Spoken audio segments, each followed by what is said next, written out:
Здравствуйте, мои хорошие. Теря во всем из Эстонии, из Сталина. Пришло время счетов. Каждый месяц мы с вами разговариваем о счетах. И в прошлый раз было очень много комментариев от вас по поводу того, что мы же, Эстония, отключились от БРЭЛ 8, по-моему, да, февраля. И все с вами ждали, с большим ужасом ждали счетов за электроэнергию, ну и вообще за квартплату. Так что же изменилось? Подорожала ли эта электроэнергия с тех пор, как мы отключились, или нет? Давайте посмотрим счета. Сегодня я принесла вам счета за коммуналку, за квартиры. Обычно я показываю вам на примере 2- и 3-комнатной квартиры в Таллине. Сегодня у меня есть еще счет и за 1-комнатную квартиру в Таллине.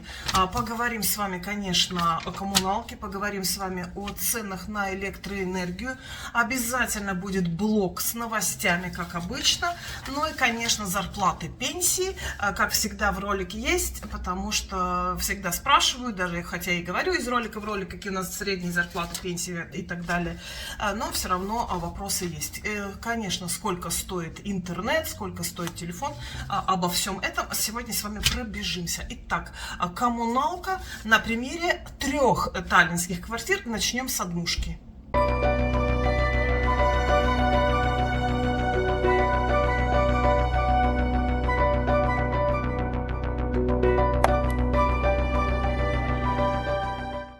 Итак, однушка. Округлим 33 квадратных метра. Счет за февраль месяц. Значит, что здесь есть? Обслуживание 10 евро в месяц. Ремонтный фонд 7 евро в месяц.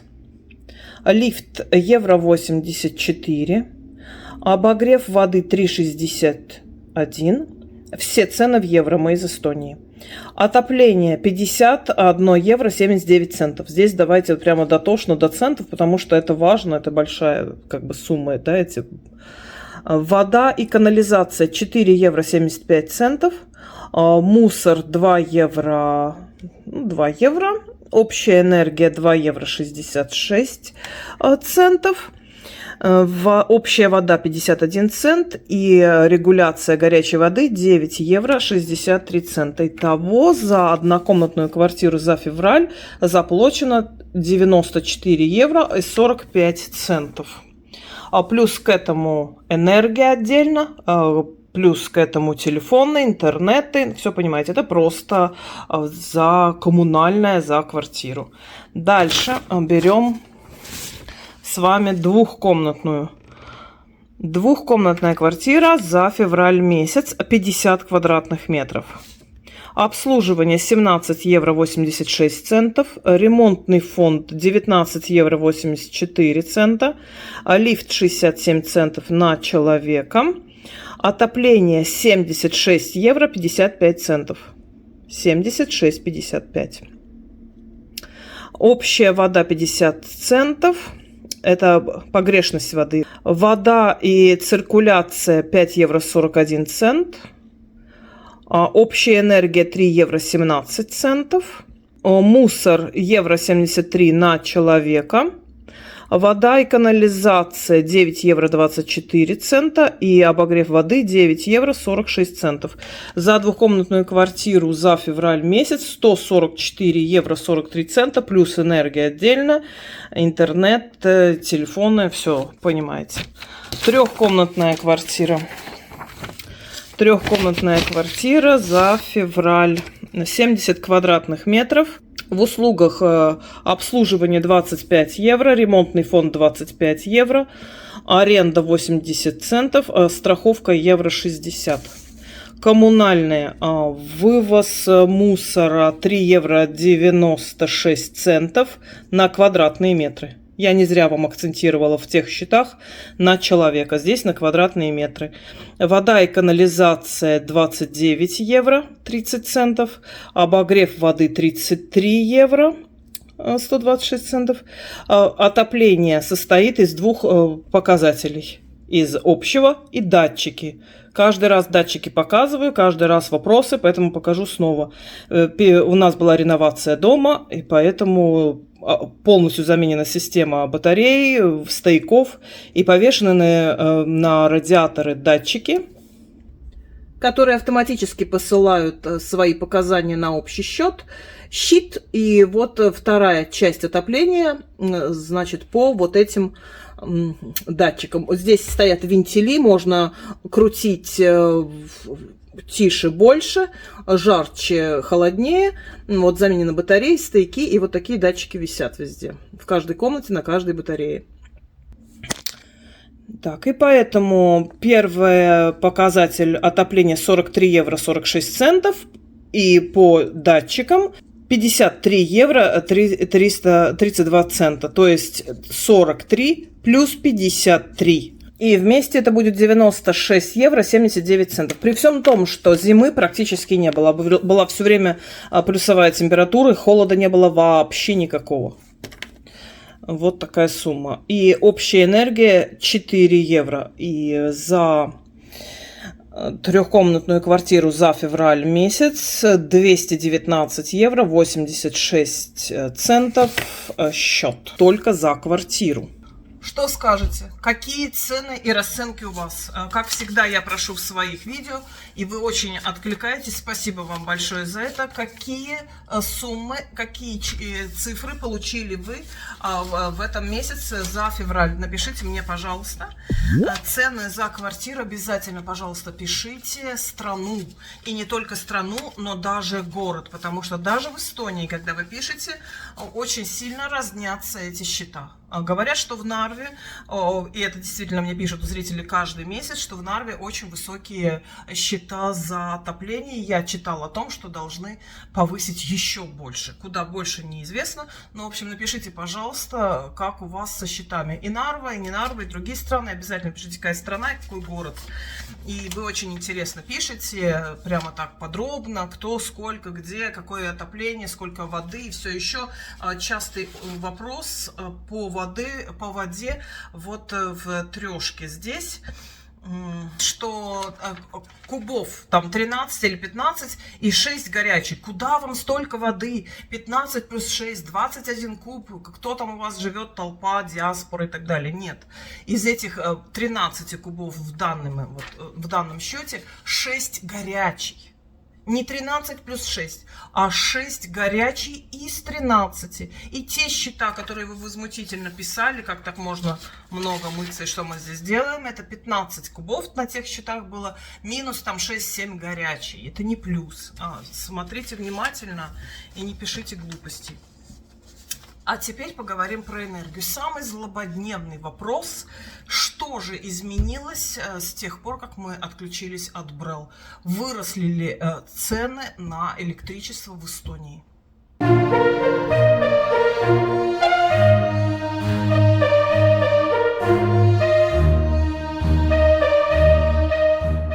Да. Некоторые писали в соцсетях о том, что были шокированы после того, как получили анархи счета в марте месяце за февраль. Но это биржевые пакеты. И ожидалось, конечно, что биржевые пакеты вырастут в цене. В наших квартирах, в большинстве квартир, цена фиксированная, не биржевая. Те, которые заключили с биржей договор, да, были шокированы, получая огромные счета в этом месяце. Пишут люди так. Когда я утром увидела счет, я не могла поверить своим глазам, что этот счет неприятно удивил, он оказался значительно выше предыдущего. Вместо 60 евро счет, теперь он 190, говорили одни. Вторые говорили, что у меня было 60 евро до этого, теперь 150. По сравнению с январем цены на электричество в феврале почти на 65% выше. И еще раз говорю о том, что это биржевые пакеты. Теперь давайте посмотрим, изменилось ли у нас что-то в наших пакетах фиксированных. Сколько стоит киловатт электроэнергии, какие вообще счета, что здесь происходит. Покажу на примере трехкомнатной квартиры. Трехкомнатная квартира, значит, 70 квадратов, все тех же. Энергии на 36 евро 88 центов. услуги сети, сетевые услуги на 16 евро. И вот эта вот зеленая энергия, Таустов восстанавливающая, 3 евро. И в общем и целом счет за энергию получился 68 евро и 41 цент в трехкомнатной квартире. Теперь давайте посмотрим, что здесь по киловаттам. Сколько стоит киловатт? А киловатт стоит все так же, по-прежнему, 11 центов за киловатт. Точно так же, как мы смотрели с вами в прошлом месяце. В прошлом месяце этот счет предыдущий тоже было 11 центов за киловатт. И сейчас 11 центов за киловатт. То есть те, у кого фиксированные пакеты, не биржевые, цена не изменилась ни на йоту и нисколько, получается, не подорожала. Вот так вот. Я всегда была против биржевых пакетов, но многие люди за. Ну вот, не знаю, 11 центов как было, так и осталось. Это хорошо видно вот в сравнении с предыдущим счетом, месяцем. Ну, еще могу детальнее показать. Здесь дневной счетчик, ночной счетчик. Из чего состоит эта сумма, да? Многим интересно. У нас такой пакет выбран, в котором еще есть абонентская плата. 6 евро 97 центов абонентская. Это акцизы на электроэнергию, восстанавливающая энергия, ну, то есть вот так. В общем, ничего особенного с фиксированными пакетами не произошло пока. Всегда еще вопрос, что коммуналка это не все. Энергия это тоже еще не все. Сколько стоит интернет? И каждый раз у нас с вами техническая пауза. Маркиз, ты не даешь мне снимать. У нас в пакет интернет плюс телевидение стоит в трехкомнатной 34 евро. Что еще? Мобильный в среднем, у нас их просто много в одном пакете, да, 3 или 4 телефона. Мобильный телефон в месяц в среднем 20 евро. Там интернет, ну что хотите, да, вот звонки, то все, где-то 20 евро. То есть вот такие расходы. Плюс энергия, вот телефон, интернет, коммуналка. Кто еще, допустим, ипотека у кого? Тоже большой процент с зарплаты уходит, да, мы с вами в прошлом ролике говорили про это, в прошлом месяце про счета и квартплаты вот эти, ну, где-то, если это, допустим, однушка, тогда это будет, ну, где-то 500 евро вы будете отдавать, ну, наверное, вместе с квартплатой, вот каждый месяц ипотека, да, однушки. Если это трехкомнатная, то это вместе с квартплатой зимой там может достигать и 900, плюс еще какой-то евребор, да, какой он в этот момент и так далее. То есть довольно большой процент с зарплаты. Часто спрашивают соотношение зарплаты и сколько расходов. Так, что еще я вам не сказала? Аренда квартир, допустим, ну вот однокомнатная, ну, приличная такая однокомнатная, ну, 450. Где-то есть за 300 евро. Я говорю про Таллин сейчас. Все цены про Таллин у меня. Да, все в Таллине. Ну, за 300 евро можно снять, ну, что-то такое. Не очень. Я не скажу, что убитое или убогое, ну, да. 450 получше, 300 совсем так. Это однокомнатная, даже, может быть, где-то двух, но убитая уже. Это вот аренда. Да. Квартира плюс квартплата. А когда снимаете квартиру первый раз, тут еще тоже были вопросы, вы, значит, вы снимаете через маклера, чтобы это было надежно. Это должен быть залог в эту же сумму. Допустим, за 450 вы снимаете квартиру, 450 вы платите как залог, 450 месяц вперед и 450 маклеру. Вот так. То есть 3 раза, как бы. 3 цены. Получается так. Ну, это один раз только, когда вы объезжаете. Так, что мне рассказать вам еще? Конечно, зарплаты. Конечно, зарплаты. Пробежимся снова, да. Я понимаю, что это стандартно уже, но в каждом ролике люди новые приходят. Зарплаты, пенсии в Эстонии в среднем. Давайте, ну, минималка и средняя, будем так. Нет предела совершенства, не будем говорить о том, как получают наши депутаты и так далее и прочее.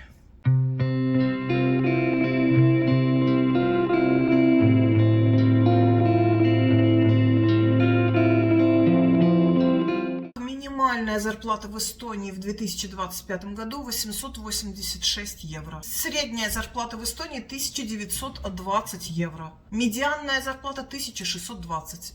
Очень многие пишут о том, что откуда вы берете такие цифры, все живут на минималку и так далее. Мне так кажется, что пишет именно тот, кто живет на минималку. Очень много людей живет на среднюю и даже выше зарплаты. Наверное, им просто некогда писать.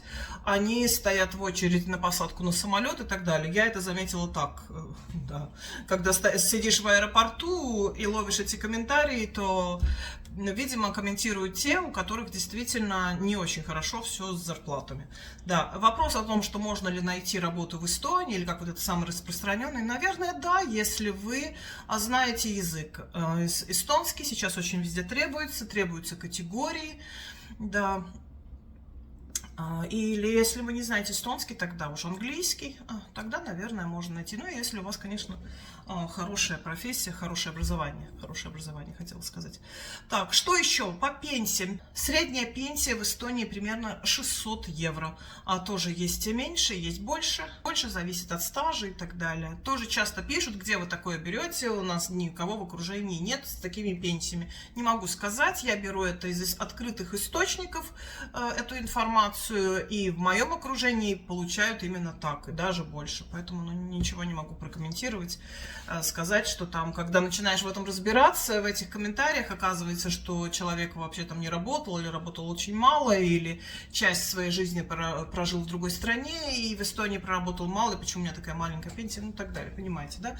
То есть, в общем-то, эти вот показатели, они из открытых источников, и они соответствуют действительности, вот я к чему. И зарплаты, и пенсии, они соответствуют действительности. Я бы не читала здесь, не сидела бы эти цифры, если бы, ну, это не было так. В моем окружении именно так. И такие зарплаты и выше, и такие пенсии и выше.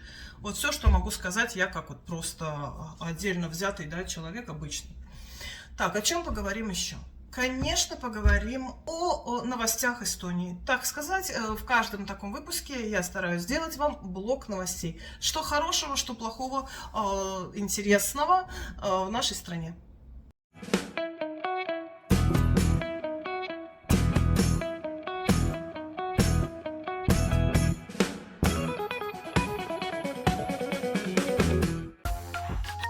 Самое важное, самое главное и громкое, наверное, то, что в Эстонии сменилось правительство. Социал-демократов выкинули из правительства, и теперь страной руководят реформисты и Eesti-200, а социал-демократы ушли в оппозицию. Что будет и как будет, и почему это произошло, там очень много всяких нюансов. Не буду сейчас вдаваться в подробности, это довольно долго и нудно. Вот, так что вот так. Теперь, что принесет нам новое правительство, неизвестно. Ну, будем ждать чего-нибудь хорошего для людей тоже, правда? Еще одна новость. С нового учебного года наступает обязанность учиться всем детям, как их можно назвать, детям до 18 лет. И, конечно, этот закон настолько новый, что вызывает только одни вопросы. А что, если закончить школу раньше? А что, если после 9 класса никуда не получит? Что будет? Будут открываться какие-то новые классы, новые учебные заведения? То, в общем, вот такие новости. Настолько свежий закон, что вызывает пока только одни вопросы. Из хорошего, венецианский карнавал, который был закрыт в этом году, говорили, что он не будет проходить, потому что в парке Löwenruch по разным непонятным причинам он проводиться не может. Кто-то говорил о том, что парк уходит на реконструкцию, кто-то говорил о том, что просто у города нету денег. Ну так вот, Пае парк в Ласнеме как раз примет этот карнавал, и здесь будет вот этот праздник 24 мая. Самая интересная часть — это, конечно, конкурс дефиле в масках и в костюмах. Участвовать может каждый. Согласно экспресс-оценке Евростарт, годовая инфляция в Эстонии наивысшая в еврозоне. Мы снова первые. В Эстонии запущены первые аппараты для продажи свежих ягод. Пока они установлены на шоссе Таллин-Тарту, и как это все будет работать, пока неизвестно, но посмотрим. Думаю, будет что-то интересное. Еще одна новость. В Эстонии для защиты прав животных создадут группу быстрого реагирования. В сельскохозяйственном и продовольственном департаменте появилась такая группа, которая будет быстро реагировать на случаи жестокого обращения с животными. И если нужно, будут выезжать на место, и если нужна будет защита, то обеспечат и сопровождение. И как раз вот это ответ на очень распространенный вопрос в моих комментариях. Есть ли в Эстонии бродячие собаки и коты? Нет. А каждый раз отвечаю, на вопросов все равно много. Бродячих животных в Эстонии нет. Это было очень давно, когда-то по подъездам сидели, воняли коты и так далее. Нет. У нас созданы приюты, где все животные чипированы, их лечат, прививки и ищут им дом. И вы не представляете, как много животных обретает свой дом. Люди приходят и забирают этих животных себе домой. В эти приюты можно приносить еду, можно быть волонтером, приносить какой-то из подстилки, какие-то вот материалы, еду, корм, и можно даже гулять с этими животными, допустим, вот с собаками. Есть специальные сайты приютов, и там условия, выгул собаки там на час, или сколько вам должно быть лет, по-моему, 18, там определенные какие-то условия, вот, и к котам можно приходить, помогать, там убираться и так далее. Или, может быть, кто-то приглянется забрать с собой. И очень многие люди в семьи забирают себе питомцев именно с приютов. По-моему, это очень хорошее дело, доброе дело. И еще одна новость. Конец эпохи нашего любимого знаменитого скайпа, разработанная именно эстонскими инженерами. Но Microsoft, к сожалению, принял решение закрыть скайп. И эта эпоха канет в лето. Ну, вот этот знаменитый вызов, звонок останется, наверное, навсегда в нашей памяти. Не знаю, я очень много общалась по скайпу, очень его люблю, очень жалко. Но что-то одно приходит, уходит, а что-то новое, наверное, придет взамен, будем надеяться. А на этом все пока новости. Я с вами прощаюсь. Подписывайтесь на канал и ставьте лайки, задавайте вопросы, пишите, пожалуйста, комментарии о коммуналках, о пенсиях, каких-то новостях, событиях. Спасибо вам всем за комментарии, спасибо вам за подсказки. Мне очень приятно, когда зрители присылают какие-то подсказки, какие-то новые магазины, новые мероприятия, куда, может быть, чего-то я не знала, да, я могу поехать, снять, в чем-то разобраться, в какой-то рекламе, если она там непонятна, в магазине или еще что-то. Да, спасибо вам за обратную связь, это очень ценно для меня, я тронута, спасибо. Подписывайтесь на канал, ставьте лайки, не забывайте, и до следующего видео. Я так, пока.